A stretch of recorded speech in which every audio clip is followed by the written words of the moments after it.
itong Awasen Falls? Hindi ko rin to alam eh. Ngayon ko nga lang din to narinig eh. Ayoko nagpupunta ng mga falls. Ay, wait. Maganda pumunta ng falls. Pero mahirap lumangoy dyan kasi malamig. Kaya yung mga mahihina yung mga baga, mahirap talagang maglangoy-langoy dyan sa mga falls. Pero napakaganda nga po talaga tignan ang mga talon. Etong Awasen Falls, sa Sigay, Ilocos Sur po, makakasama natin ang ating lakwatserong Bataenyo, si Wesley Avelina. Hi, Sir Wesley! Magandang afternoon sa iyo. Welcome sa Travel ni Awel.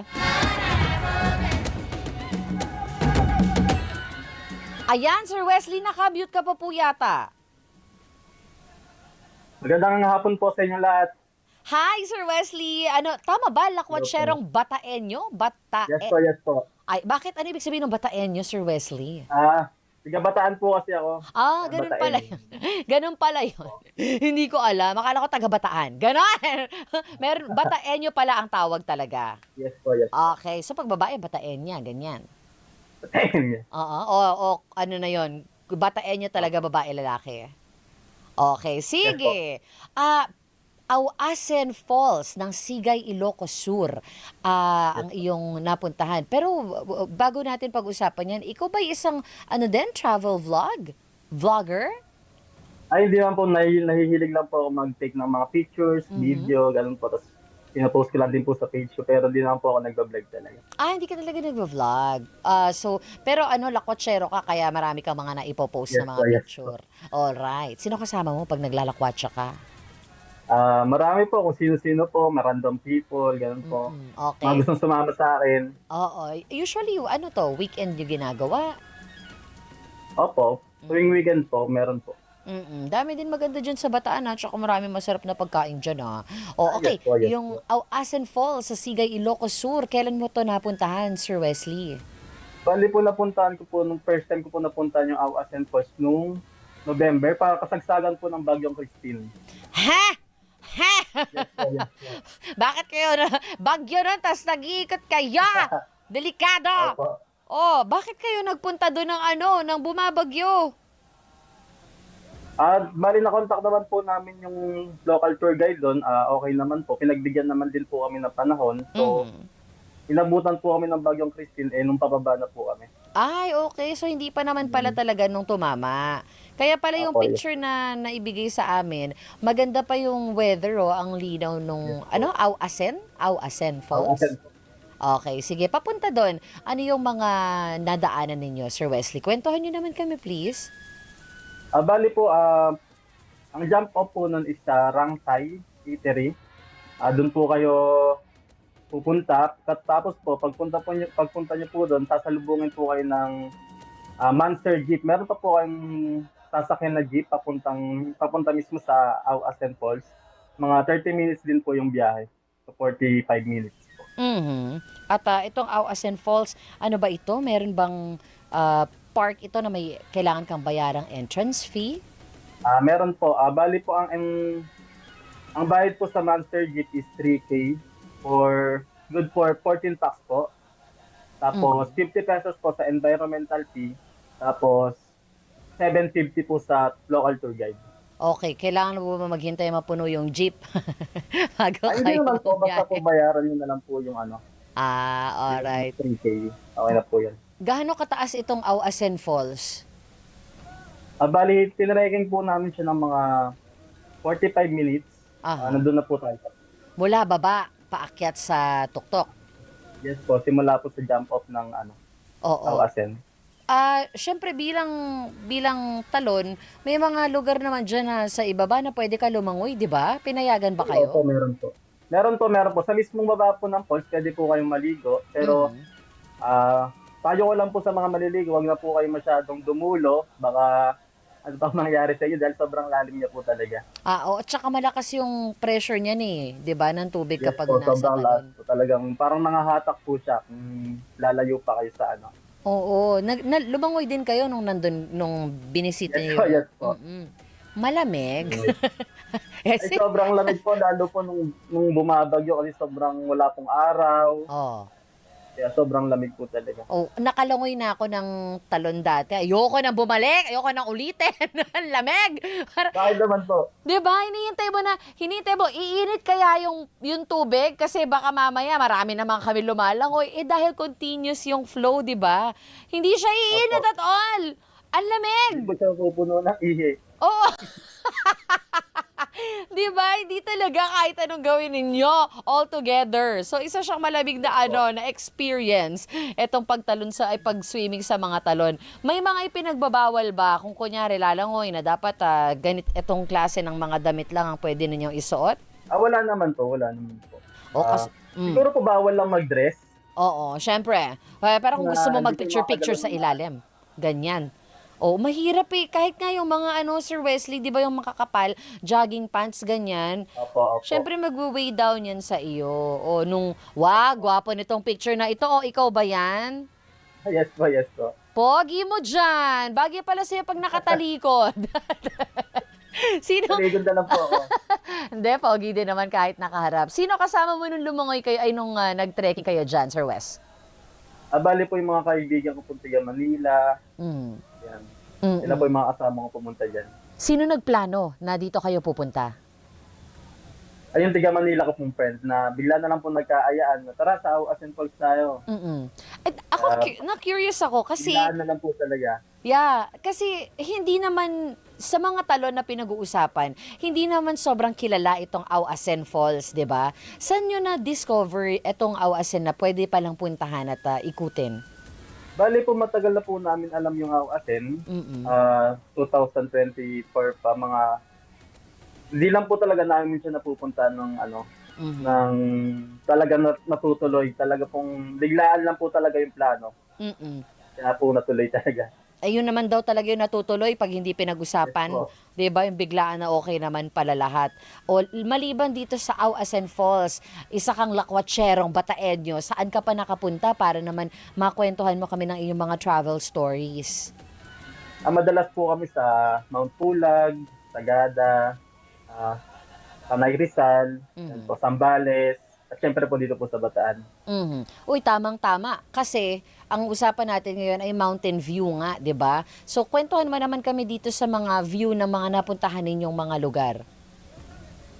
Dito po sa mag-start po tayo dito sa Mount Pulag. Mm. Sobrang ganda po ng Mount Pulag, lalo na po kung pagbibigyan po kayo ng panahon, magkakaroon kayo ng clearing. Mhm. Talaga makikita niyo po yung ganda ng Mount Pulag. At syempre po sobrang lamig, kaya mag-ready po kayo ng mga jacket Mhm. at mga gloves at pantakip po sa tenga. Tenga? Yun po. Talaga? Yes po, kasi sobra pong lamig, Mhm. para pong naniligas yung tenga mo pag di mo tinakpan. Mhm. 'Di ba, alam ko may kaibigan ako nagpunta ng Mount Pulag. Trekking din daw 'yan, 'di ba? Yes po, bali maglalakad po kayo ng mga nasa 2 hours po to 3 hours po. Pagod Bago ka na makapunta 3 ng hours. Tapos gaano ka katagal sa summit? Depende po sa inyo kung gaano nyo po katagal magta-take ng pictures, Mhm. ganoon po. Pero may pwesto ba doon na parang pwede niyong pagcampingan, upuan, ganyan, sa Pulag? Meron naman po, meron naman po. Meron po campsite doon, pwede po kayo mag-camp doon. Mhm. At ang magandang po doon kung pagbibigyan po kayo ng Sea of Clouds, meron pong magandang picture doon, hindi nyo na po kailangan pumunta ng summit. Pwede po kayo sa tower lang, malapit sa Camp 2. Ayan, nakakatuwa naman. O, sige, pagkatapos na Mount Pulag, saan mo kami dadalhin next? Anong view naman ito? Pwede po tayo dito sa Mount Tarak, siyempre dito sa Bataan. Mhm. Mount Tarak po, bali mag-aakit po kayo ng 4 hours. Aakyat 4 hours to 5 hours po, aakyat. Pagdating nyo po ng summit, sobrang ganda po talaga ng summit. Yung mountain range po, talagang makikita nyo, sobrang ganda po talaga. Mhm. Pero, bago po kayo umakit ng Mount Tarak dahil po major hike siya, hindi po siya pwedeng basta-basta nyo na lang akitin. Kailangan po ng meron kayong preparation po talaga. What do you mean preparasyon? Dapat ba experienced trekker na ako? Ay, hindi naman po. Kailangan nyo lang po mag exercise, jogging, parang ganun, para hindi po mabigla yung katawan nyo. Kasi, minsan po kasi, akala ng mga umaakyat ng bundok, madali lang. Kung makikita nyo sa internet, madali lang. Pagdating nyo po sa pag-akyat, bigla po kayo mahihirapan. Kaya sabihin nyo po na hindi naman pala ito good for beginner. Ganun po Oo. kadalasan naririnig ko sa mga nakakasama kong umaakyat kasi wala po silang preparasyon para sa pag-akyat ng bundok. Okay, can you take me through ano bang nangyayari pag umaakyat ng bundok? Kasi bilang tamad na person, yung 5 hours na akyat na yan, ano na ako dyan, na tawag doon, natatakot na ako sa tagal noon. Nai-intimidate na ako sa 5 hours ako nga akyat. Mapapagod ako. Tapos paakyat, syempre lalabanan ko ang physics. Hindi ba ito regular na maglalakad ka lang paakyat? Meron bang mga parts dyan na kakailanganin kong tumalon sa mga matataas na mga bato, ganyan. Kumapit sa mga puno, mag-swing like Tarzan, ganyan. Meron po dito sa Mount Tarak, bago po kayo mabot ng summit, meron pong mga asul na kakapitan nyo is ugat lang po talaga. Talagang parang nakaganyan po siya. So, ang akyatin nyo is mga ugat-ugat na lang po. Doon na lang po kayo hahawak. So, meron Ganun ka ring po. mga gloves talaga pala. Yes po, kailangan po talaga yun. Ooh. Lalo po sa mga baguhan. Oo, yung sapatos, ba't yung mga may iba na nakikita ko parang sandals lang, yung iba naka-shoes talaga na covered yung paa. Kanya-kanyang preference ba yan? Opo, depende po kasi yun kung saan ka komportable. Minsan po kasi pag nakasapatos ka, tulad po ako, hindi po ako nagsasapatos. Gawa po nung naranasan ko po na mutikan mamatay yung kuko ko. Ha? Yes po, dahil po sa sobrang haba ng pababa na parang nadidikdik po yung daliri ko sa sapatos. Kaya di na po ako nagsasapatos. Sandals na lang po talaga. Para po sa akin.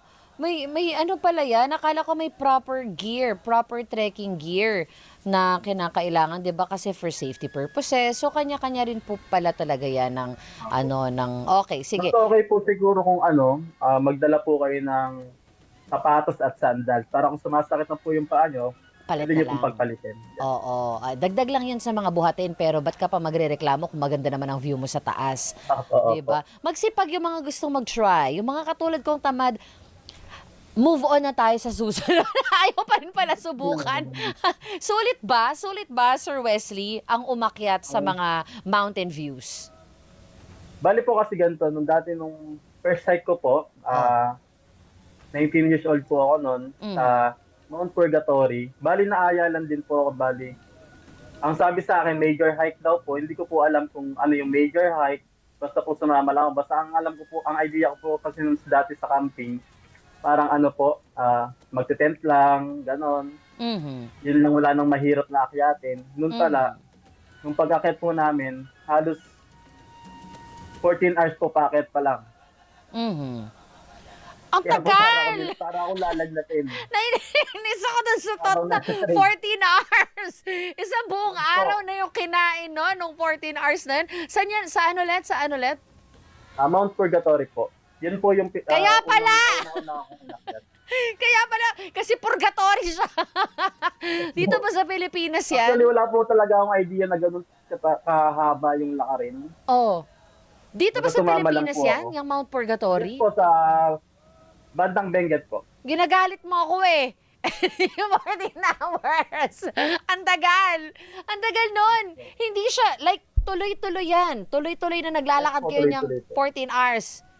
Hindi Yes naman po. siya like steep, tas bagsak, tas like steady climb naman siya, kaya 14 hours? Bakit 14 hours? Puro paakyat po siya.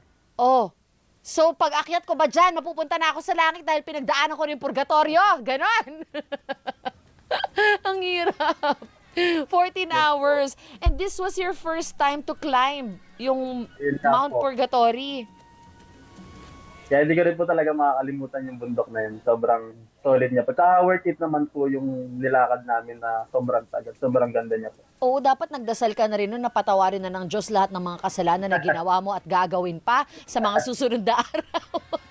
14 hours. Ito talaga yung gusto ko malaman. For trekkers like you, no, na talagang naghahanda, nagpe-prepare para makapunta sa mga tuktok ng mga bundok na katulad niyan.